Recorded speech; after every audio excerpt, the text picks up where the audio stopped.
Welcome back, everybody. I'm Dr. Dzenovska from the Center on Migration and Policy Studies here at Oxford. I wanted to thank you for inviting me to the conference and also to chair the panel. It's very interesting for me as a reluctant Latvian diasporic subject to listen to this and to also observe the self-identification. In my experience, diaspora has been a state project in the Latvian context, so I sort of have this bit of a reluctant relationship to identify as diaspora.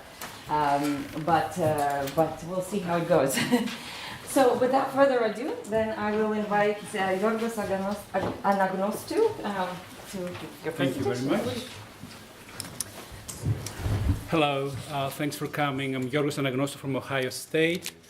First, I would like to extend a great thank you to the hosts for organizing this conference and for creating this community that I think we need very greatly.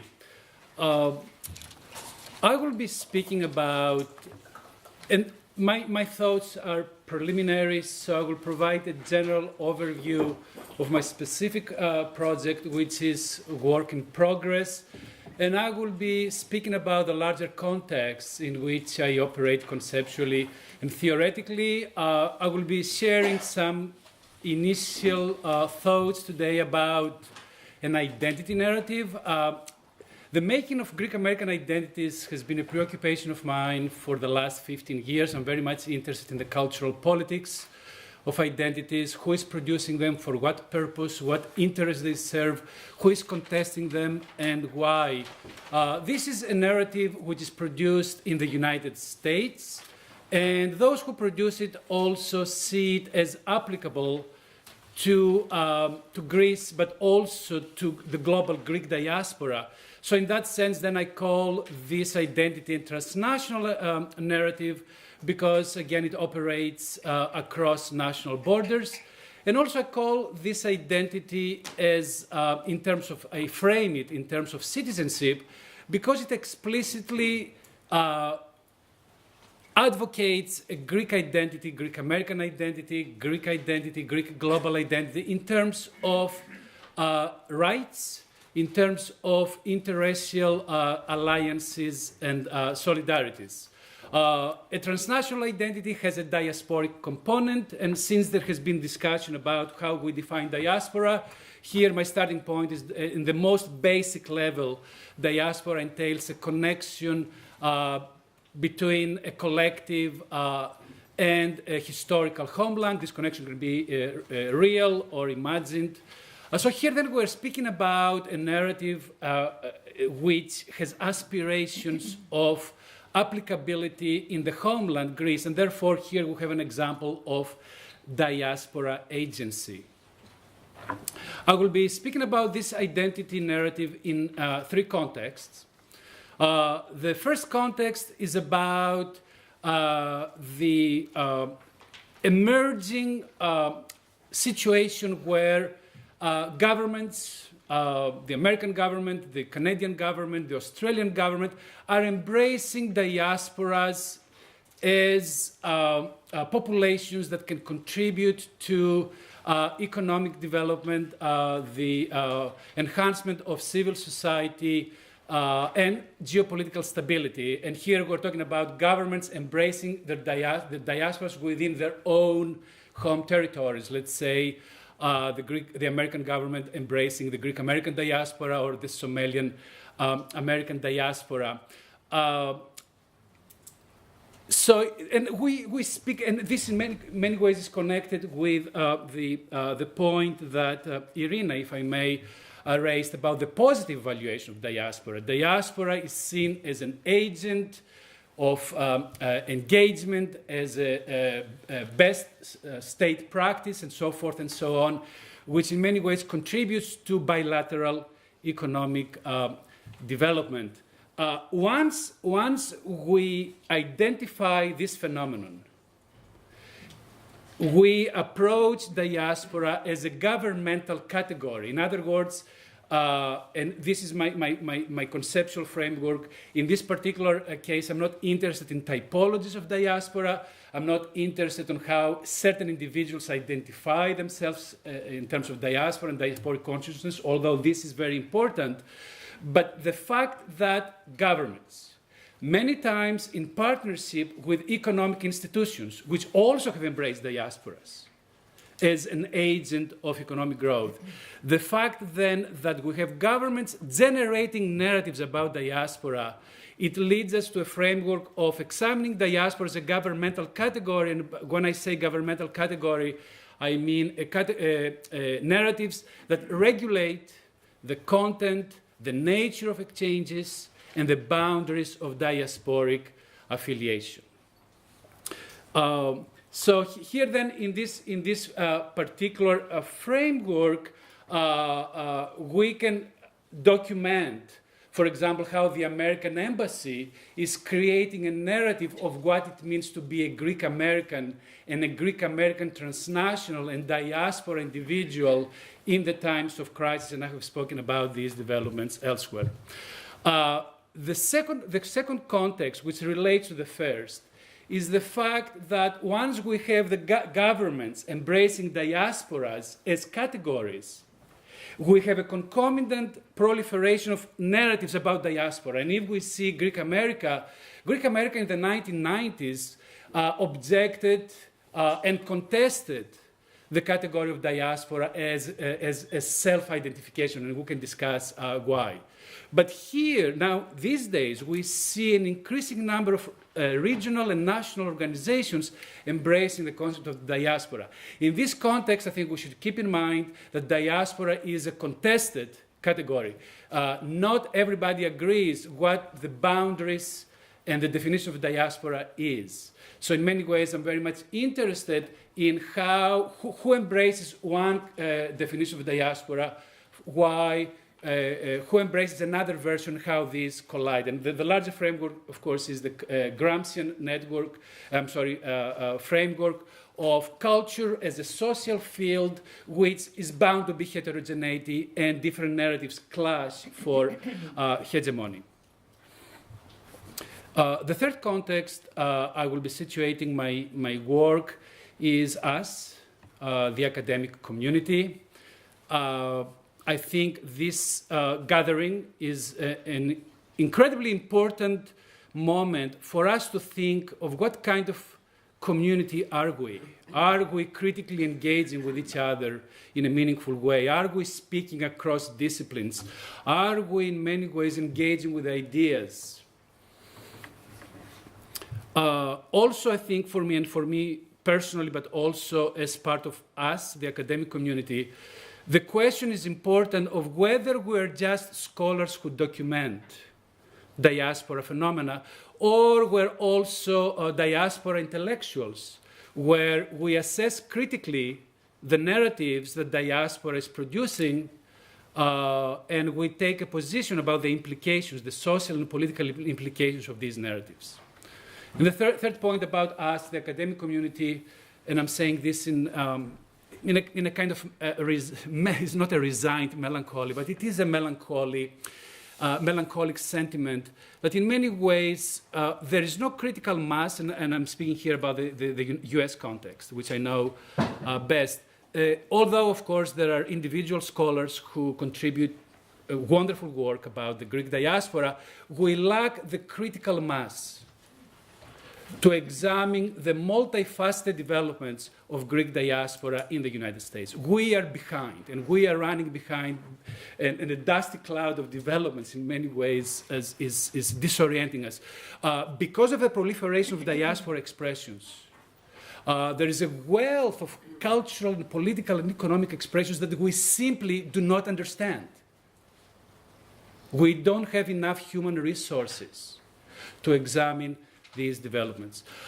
In this context, I would like to mention that in the period of crisis, Greek America is actively engaging in bringing about changes in Greek civil society. We have all kinds of developments, and this goes along with the embracing of diaspora by the United States. And I mentioned that the governments try to regulate the content of the identities, not surprisingly so, because in many ways diaspora identities can function centrifugal to the nation state. They can express loyalty elsewhere. So in many ways, they can be a potential danger to the host society. So in many ways, then, and I have discussed this kind of disciplining or regulating of identities in the context of the U.S. Defining of Greek American identity. We do witness the making of diaspora identities along along a basic core of Western values.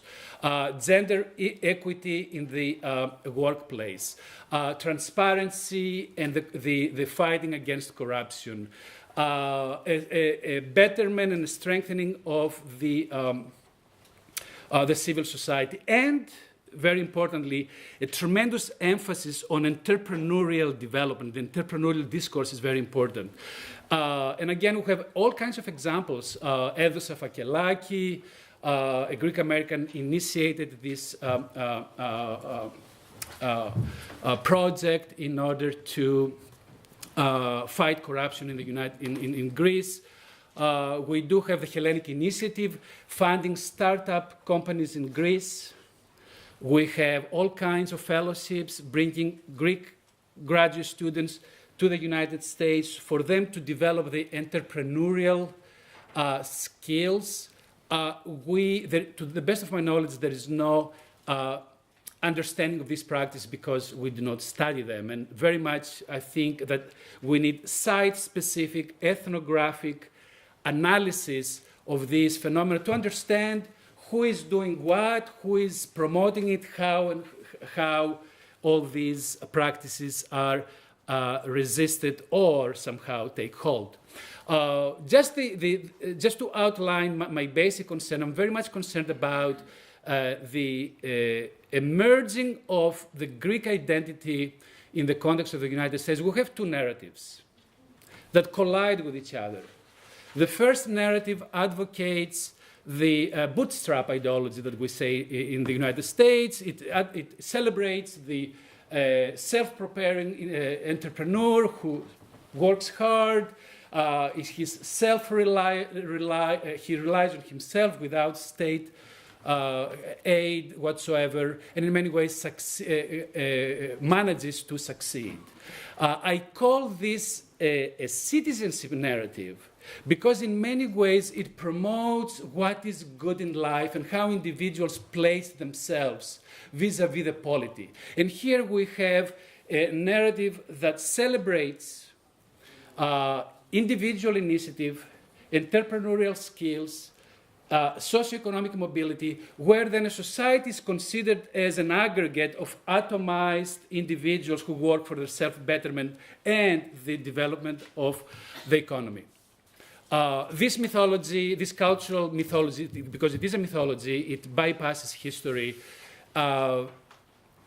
is not an innocent narrative, and we can discuss in the way that is harmful to alternative versions of Greek American identity and also other groups. We can discuss this in the Q&A. The second narrative that is emerging and is interestingly is supported by a large number of institutions, from Yiorgos Foundation to the Greek Orthodox Church to a number of Greek American public intellectuals. This narrative in the context of Trump's America, where the visibility of racism now escalates, and in many ways there are anti-immigration sentiments, we have Greek Americans and Greek Orthodox explicitly calling for rewriting Greek American history both in the United States and globally, rewrite history in terms of collaborations with African Americans, alliances. The former Archbishop Yiorgos is a key symbol in this narrative. He was, of course, a pioneer in siding with Martin Luther King and advocating civil rights very early on in Greek America. So here then we have a historical narrative that in many ways the commentators find that is also applicable to Greece. In many ways, and a commentator said, why not have a Black History Month in Greece where Greek students will be taught about the Greek American experience, how they were seen as blacks, right? The social construction of racial positioning, so that we will be also very sensitive as a society to how we treat immigrants and also people of color. This is an interesting narrative that I will, in many ways, keep engaging with. For me, there are two questions. One is the question of circulation. Once we have a diasporic narrative that, in many ways, expresses explicitly the interest to make a difference in Greek society, well, how do we go about it? And in many ways, I think, as a community, we can contribute by empowering diaspora and transnational studies in Greece as a first basic step. And of course, there is a recent book on Archbishop Iakovou in Greek. And the second question I think that this situation raises is how we negotiate with diasporas, with diaspora intellectuals. How do we position ourselves when diaspora narratives want to be part of the Greek infrastructure and the Greek state? For example, this narrative wants Greek high schools and Greek elementary schools to teach Greek American history. Who is resisting, and most probably this will be resisted, who is advocating it, how does diaspora negotiate its new ideas, its agency within the homeland and within the state institutions, I think is an extremely important question. And again, I think we must be looking at specific cases and particularities so that we will be understanding the dynamic between diaspora and homeland. Thank you. Very interesting distinction emerged in your talk between scholars of diaspora and diasporic intellectuals, so I hope we can pick it up later. And our next speaker then is Anastasia Christou with a paper on the unbearable legacy of Greekness, destabilizing Greek and migrant youth categories.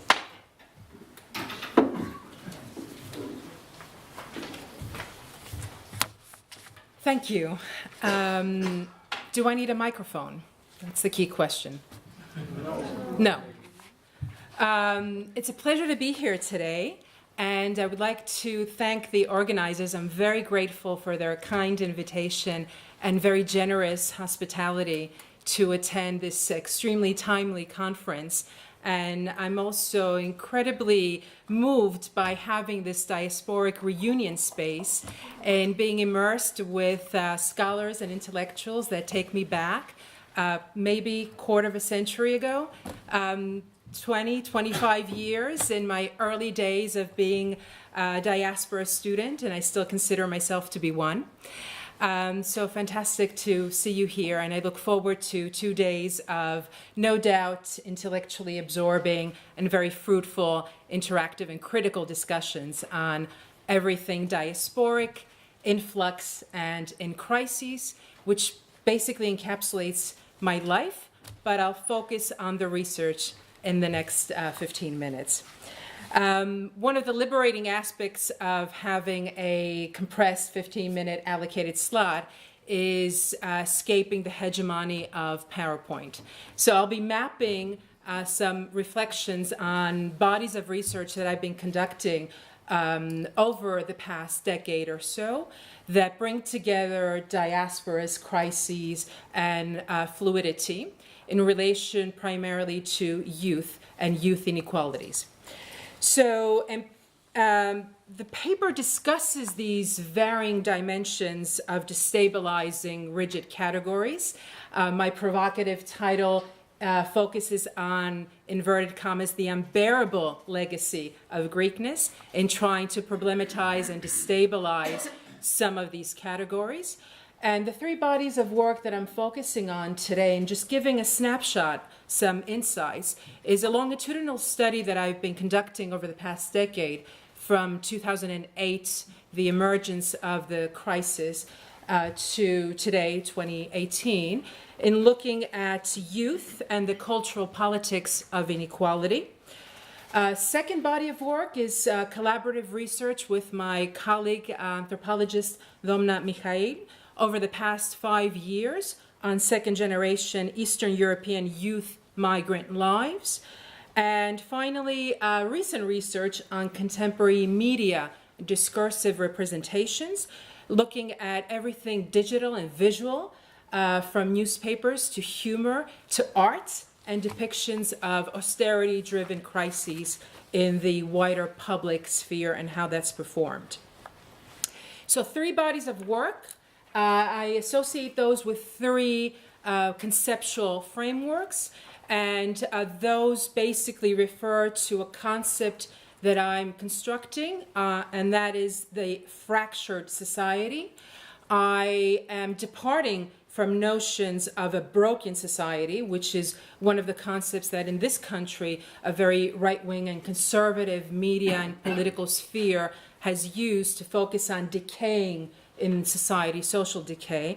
I refrain from any type of victimology discourse, but I want to underscore that austerity-driven crises create a sense of fragmentation that is very much existential. It has to do with notions of identity and also creates intergenerational and intragenerational conflicts and crises.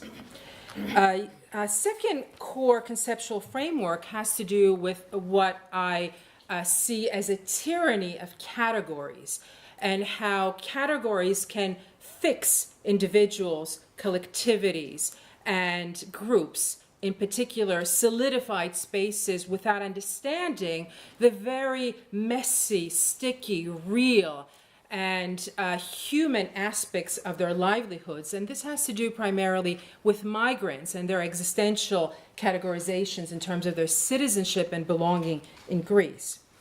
And thirdly, the concept that I have, again, constructed is one that is entitled liminal diasporas, to denote what's happening right now on the ground. The movements and the mobilities of generations of Greek youth and migrant youth, triggered by dispossession, triggered by austerity, triggered by the crises. And I borrow this term from the 1960s concept of liminality coined by Arnold Gennep, who talks about this middle stage of a ritual transition from one social cosmic state to another. So in this sense, the ritual, the performance, is not the coming of age transition where young people decide, make a conscious decision to relocate, to migrate because of aspirations, but because more often so of despair. And without dehumanizing their voices, I'd like to give you a flavor of some of those extracts from narratives of participants. And within this triad, there was no intention to have this triadic approach to the studies and the theories and the outcomes. But within this triangle of ideas, I situate the wider interdisciplinary context within a transnational and gendered approach that is very much a time-space approach. And my colleague here, Liz Mavroudi, you'll hear her brilliant research tomorrow. We celebrated last week a edited book collection with our colleague Ben Page from UCL on time, space, and international migration. So temporalities and spatialities, how time and space also ground analytical pathways, are very important parameters in my research as well. So without focusing on the spectacle of suffering, without looking at these highly, densely emotionalized notions of moving and why young people are, in a sense, almost displaced from their ancestral homeland, I wanted to focus on the 3 emerging pathways of the findings.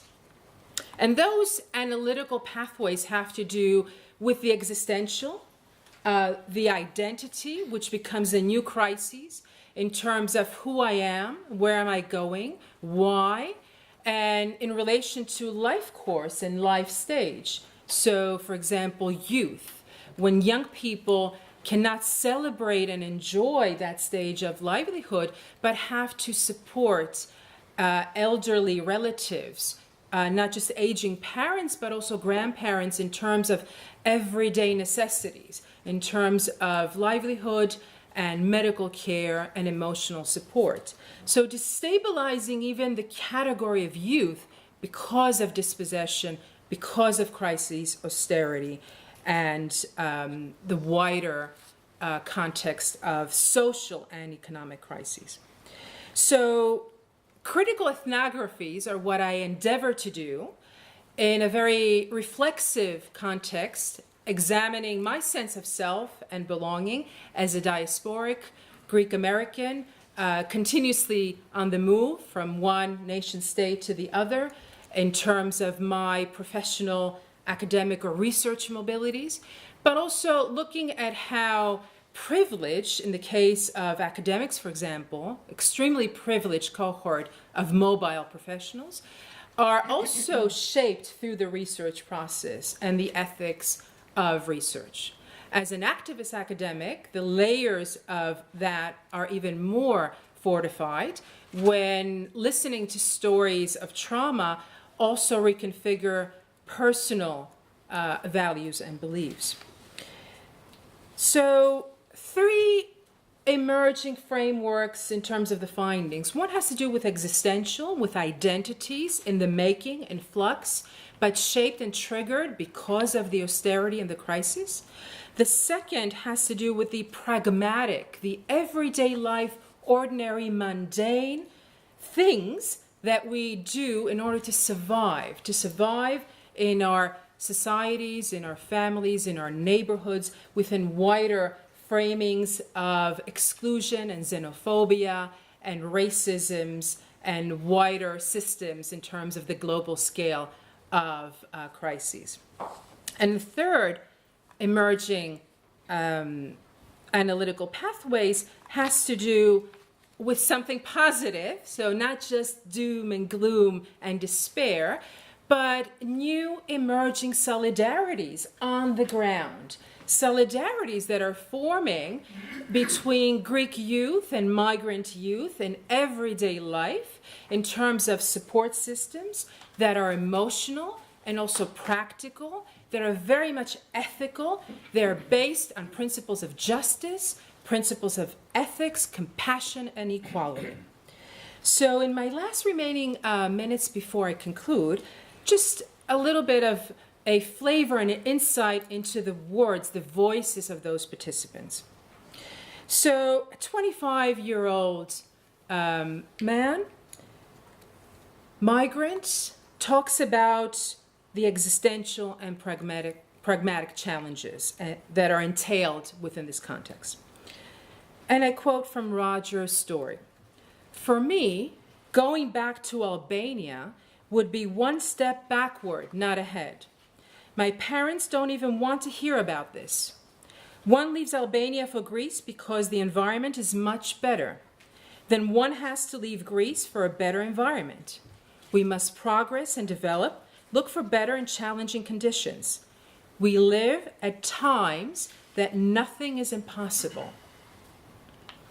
But that existential next step highlights the very pragmatic, everyday, ordinary, mundane reality. So Luke, these are all pseudonyms obviously, 21 years old, tells us, there is a crisis of institutions. The result is that contemporary youth do not see a future. Again, time in its continuity, but also in its frozen and fixed space. They only see a low-hanging ceiling. The crisis has clipped their wings and inequality is rampant. Whoever has a European perspective is stigmatized as a rightist. There are a lot of arguments and no tranquility. So those who migrate and leave Greece don't really do it on their own accord, but rather the country throws you out to fend for yourself. And finally, an extract from Elias, 28-year-old Greek man who talks about the experiences that he feels and shares in reflecting on his own condition, but even existentially, the more desperate condition of his friend.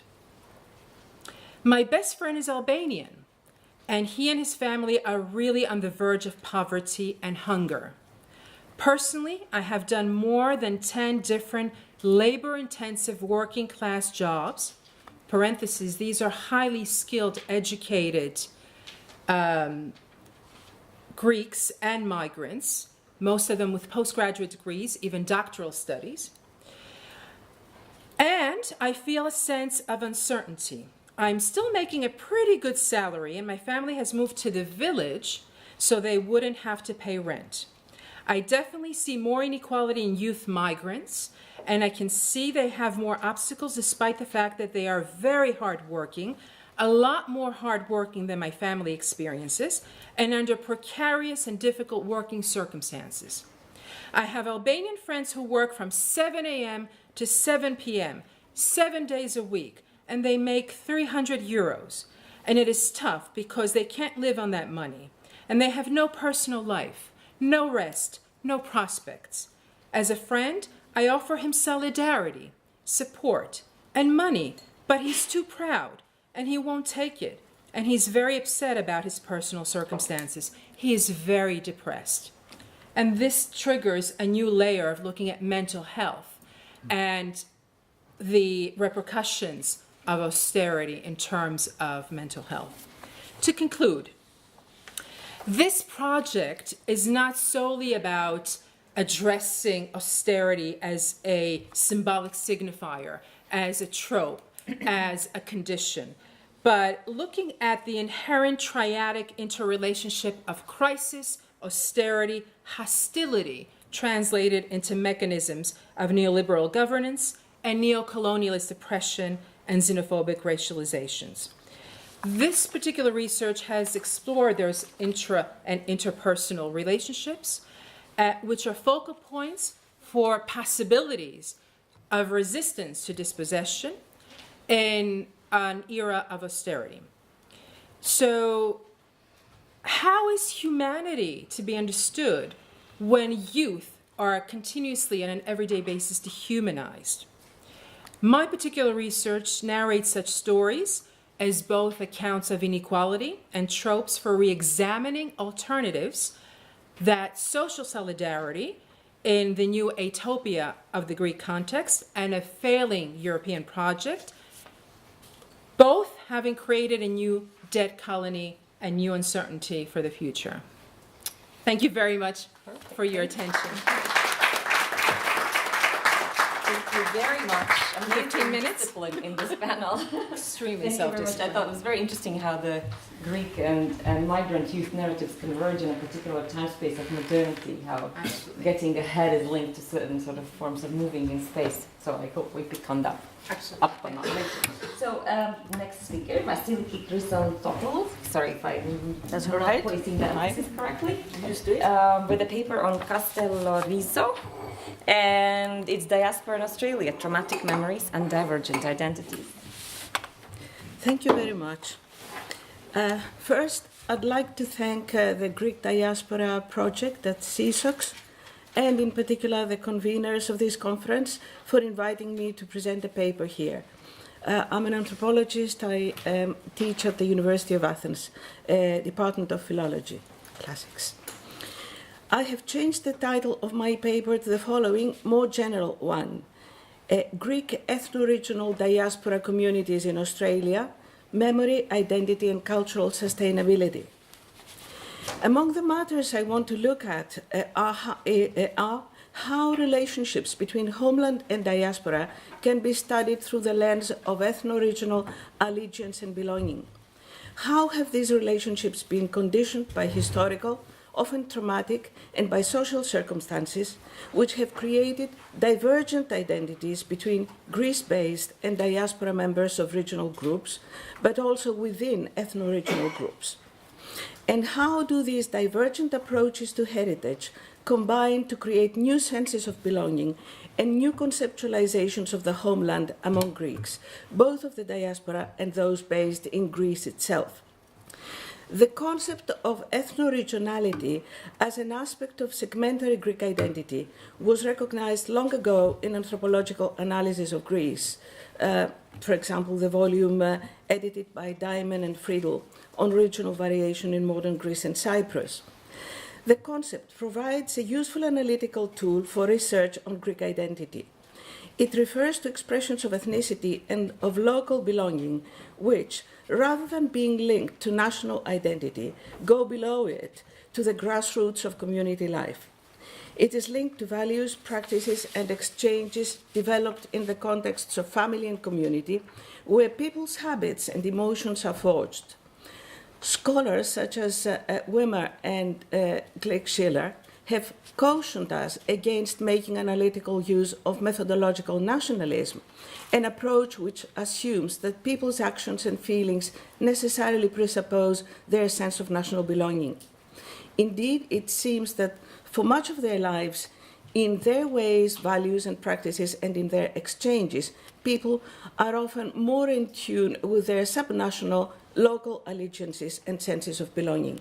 These relationships are enhanced today because of transnationalism and the opportunity for members of ethno-regional communities to shuttle between their land of origin and their current home. How on traumatic heritage, how Australian Castellorisians raise awareness of the importance of a post-World War refugee shipwreck among Greek Castellorisians.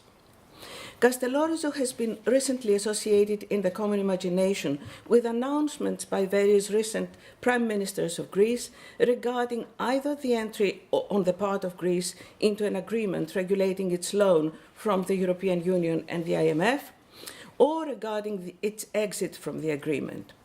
At the same time, Kastellorizo is a place of great symbolic significance for Greece and its diaspora, as it represents the furthest guardian of the Greek borders. Today, due to the crisis brought about by war in the Middle East, Kastellorizo has also been receiving refugees and immigrants from Syria and from further east. Usually, they do not stay for long and are shipped to Rhodes, but their even temporary presence on the small island, with a low population of about 400 people, including army and civil servants, is a hard experience for the locals, which brings back painful memories of refugee experience to some of them. Their memories refer to the story of the shipwreck of the Empire Patrol. This was a ship returning a contingent of about 500 Castellorisian refugees, mostly women and children, back to Kastellorizo after 2 years of life in Gaza, in the camp of Nuseirat, under the auspices of the United Nations Relief and Rehabilitation Administration. The Castellorisians had been transported to Gaza in 1943, when Kastellorizo, until then under Italian administration, was occupied by the Allied forces, and so was bombed by the Germans, which led the British to remove its inhabitants from the island. As the Castellorisians were returning home on the Empire Patrol, the last of the 3 ships sailing back to Kastellorizo in September 1945, Empire Patrol, the ship, caught fire and sank a few miles off the coast of Port Said. 33 Castellorisians lost their lives, and many of those who returned either to Kastellorizo or to the communities of Egypt soon migrated to Australia, where many of their compatriots had already settled successfully in various cities such as Perth, Sydney, etc. Among those who left for Perth was Paul Boyadzis, a young boy who took with him the memory of the event and a photograph showing him with other refugee children after the shipwreck in Port Said.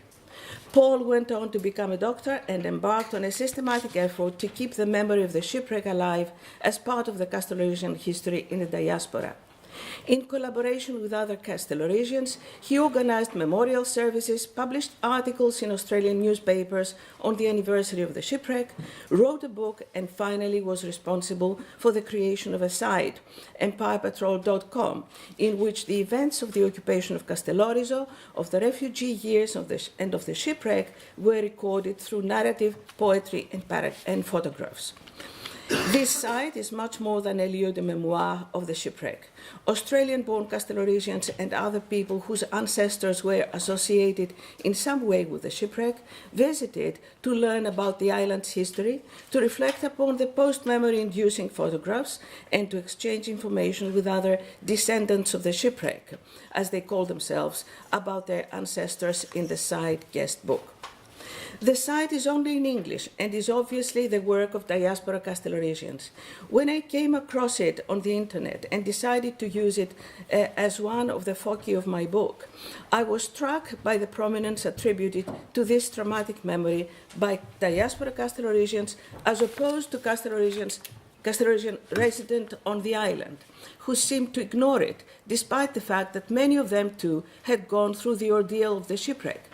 I remembered that I had recorded narratives of the shipwreck, and even the morning narrative song of the shipwreck, Τη ρήμα του Ναυαγίου, while on fieldwork on Rhodes and on Kastellorizo many years before writing the book, and decided to include them in the book so as to offer a consideration of the various representations, digital and oral, of the event that have evolved among diaspora and Greece-based Castellorisians. The Australian descendants of the shipwreck urged islander Castellorisians to recognize officially the Empire Patrol shipwreck as their joint traumatic heritage. This recognition was achieved through the creation of a monument bearing the names of the 33 individuals who perished. The monument was paid for jointly by the Castellorisians of Australia and by the municipality of Megisti, Kastellorizo. My book, Sites of Memory in Castellorisian Migration Diaspora, was published last year, is seen by Castellorisians worldwide as a continuation of this attempt to raise awareness of the shipwreck and consequently of the role played by the Castellorisian diaspora in preserving the island's heritage. As one of my informants, himself a child in the shipwreck, said to me, not being cynical, "Look, they've deified it in Australia." The different historical, political, and social circumstances the Castellorisians of Australia had to face in Australia, where they settled, combined with the changing situation on Kastellorizo, resulted in a variety of responses towards their homeland over the years since their migration to Australia.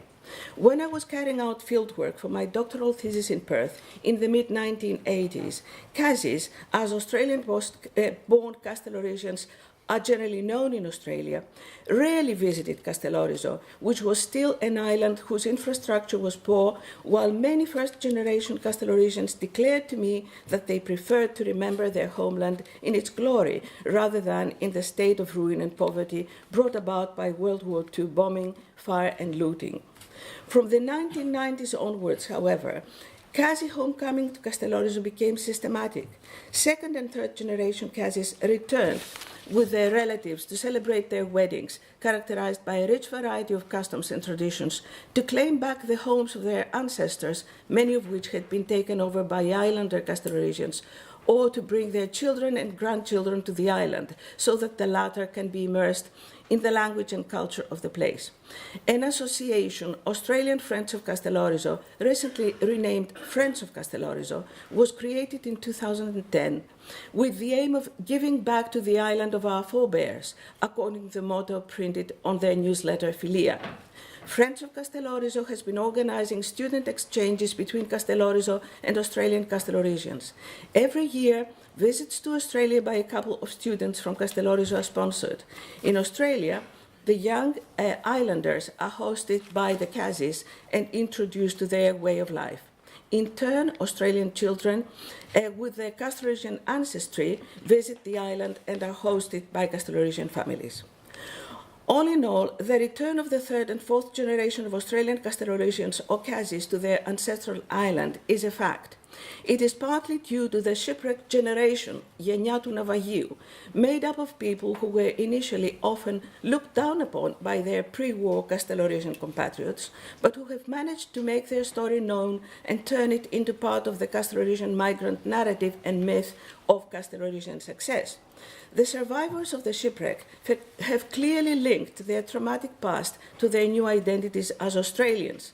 As Paul Voyages writes in his book, we are writing about Australians, many of whom still remember those horrifying hours, whilst thousands of their relatives and descendants relate to the tragedy with deep emotion and interest.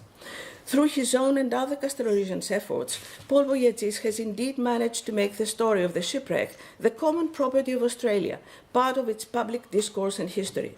The fact that some of the crew, no, this is not necessary.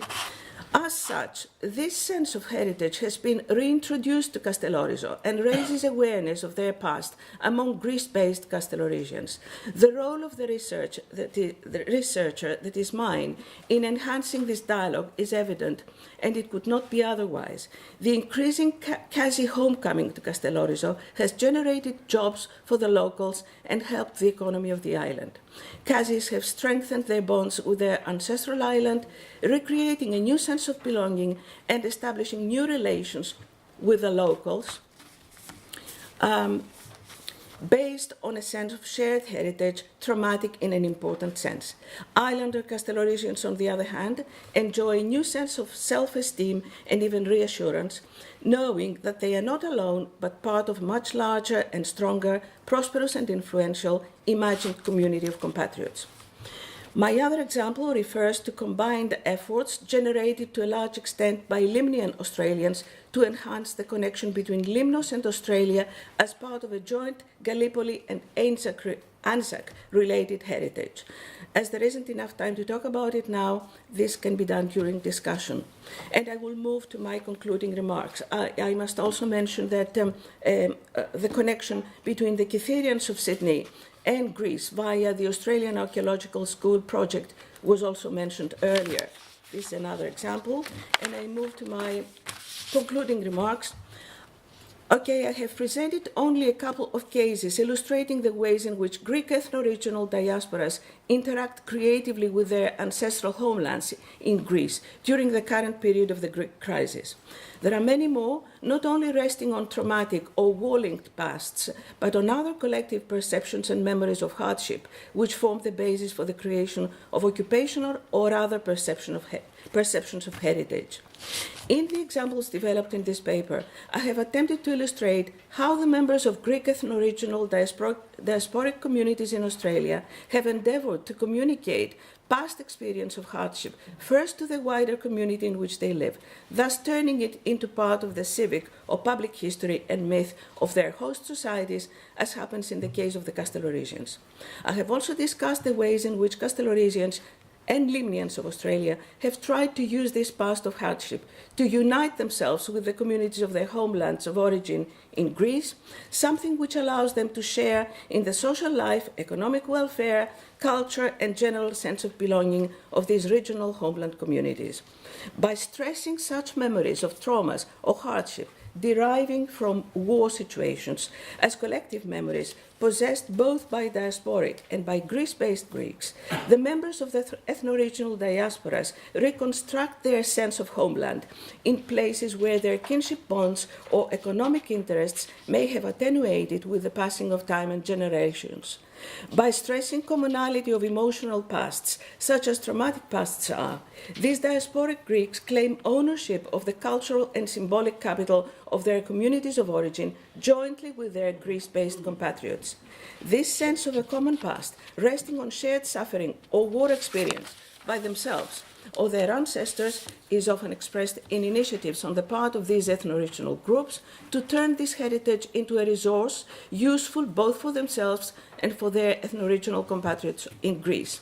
They attempt to preserve and transmit the knowledge and memory of this traumatic or stressful past to their descendants by memorializing it in different ways, while also triggering off a new awareness of belonging to their regional compatriots in Greece, thus acting as catalysts in redefining the latter's sense of cultural identity too. Finishing.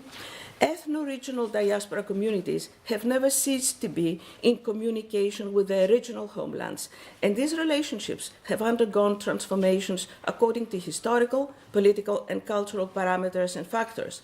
Relations between ethno-regional diasporas and their original homelands in Greece are grassroots, reciprocal, horizontal, and to a certain extent non-hierarchical, as opposed to the Greek state relationship with its national diaspora, which is hierarchical, generally one way, i.e. directed from Greece to Greeks abroad, and at the moment, it has been said, non-decisive and rather vague, lacking in orientation.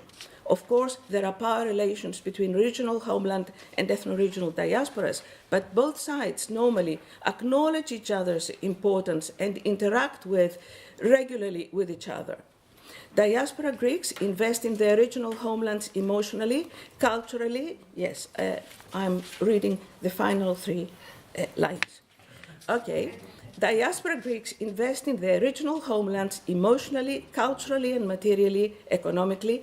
Firstly, because they are linked to them by a sense of belonging, which they have been maintaining and redefining consciously and creatively. Secondly, because they feel that they can have a better understanding and more control over the personally mediated relations which they forge with their Greece-based regional compatriots, aiming to the cultural and economic sustainability of both sides. Thank you very much.